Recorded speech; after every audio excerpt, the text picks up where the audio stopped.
The member for Wannon. My question is to the Prime Minister.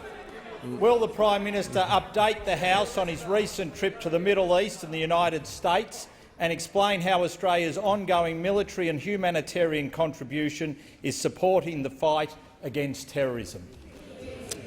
The Prime Minister. Thank you very much, Mr Speaker, and I thank the honourable member for his question and note his strong and continued interest and contribution to issues in this area of intelligence and security.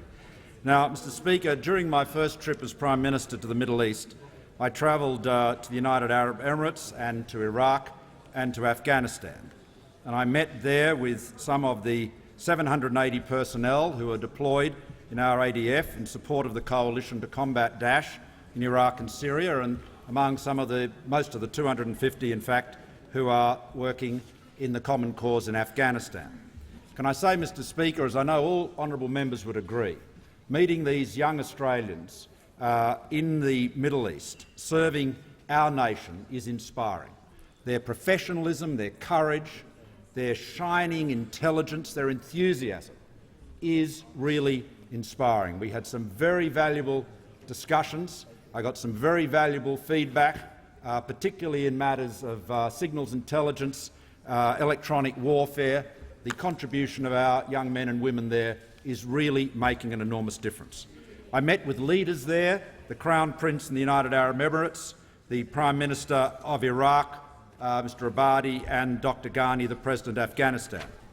Now, can I say that in Iraq today, our ground forces contribution is second only to that in scale of the United States. We have in Iraq trained over 2,600 Iraqi army personnel, and that training work is continuing. The Prime Minister of Iraq expressed his very sincere thanks for the critical role that Australian advisers played in supporting the retaking of Ramadi, which has been a critical boost of confidence for the Iraqi government in the battle against Daesh. Driving Daesh out of that city has, maybe too soon to say it's a turning point, history may record in the future that it was, but it is a very important step. In Afghanistan, President Ghani thanked me for Australia's commitment and sacrifice in the fight against al-Qaeda and the Taliban. Since 2001, it's our longest war. Almost 26,000 Australians have served. And we are training there the future officers of the Afghan National Army. Now, Mr Speaker, our contribution, of course, goes beyond our defence personnel.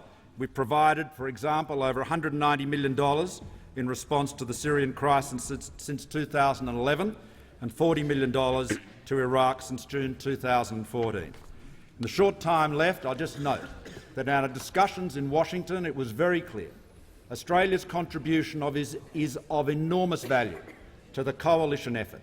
It is deeply appreciated, our contribution is appreciated, our voice is heard and understood by the United States government, with whom we continue to work in the closest and tightest collaboration.